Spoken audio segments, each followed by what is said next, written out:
આ કોઈ સામાન્ય જગ્યા નથી.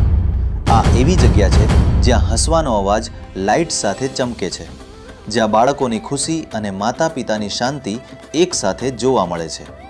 મોલ નહીં, થિયેટર નહીં, આ છે અમદાવાદની એક લાગણી, કાંકરિયા તળાવ. અને હમણાં આ લાગણી યાદો, સંસ્કૃતિ અને પરિવારની ખુશીઓથી ભરેલો એક ઉત્સવ બની ગઈ છે.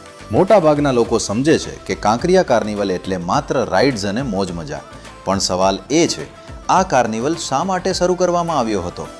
કાંકરિયા તળાવ માત્ર પાણીનો તળાવ નથી. આ જગ્યા છે અમદાવાદની યાદો, સંસ્કૃતિ અને પરિવારોની ખુશીઓની. એટલે જ દર વર્ષે કાંકરિયા કાર્નિવલ એક ઉત્સવ તરીકે નહીં, પરંતુ એકતા અને ખુશીનો સંદેશ આપવાના હેતુથી યોજાય છે. હવે ધ્યાનથી સાંભળજો.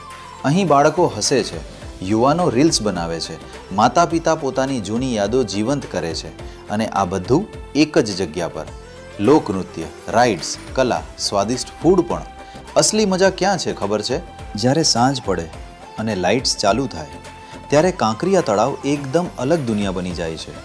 એક ક્ષણમાં લોકો મોબાઈલ નીચે મૂકે છે અને આંખોથી નજારો પીવે છે. આ જ કારણ છે કે અહીં આવેલો માણસ ખાલી ફોટા નહીં, અનુભવ લઈને જાય છે. અહીં ઘણા લોકો પહેલીવાર પરિવાર સાથે સાચો સમય પસાર કરે છે.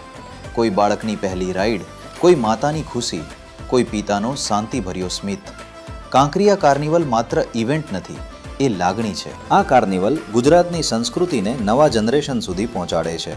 સ્થાનિક કલાકારો, નાના વેપારીઓ અને અમારી પરંપરા બધાને એક મંચ આપે છે. હવે સવાલ તમારાથી, શું તમે માત્ર સાંભળશો કે જાતે આવીને અનુભવશો? જો તમે હજી સુધી કાંકરિયા કાર્નિવલ નથી જોયો તો આ ભૂલ સુધારવાનો સમય આવી ગયો છે.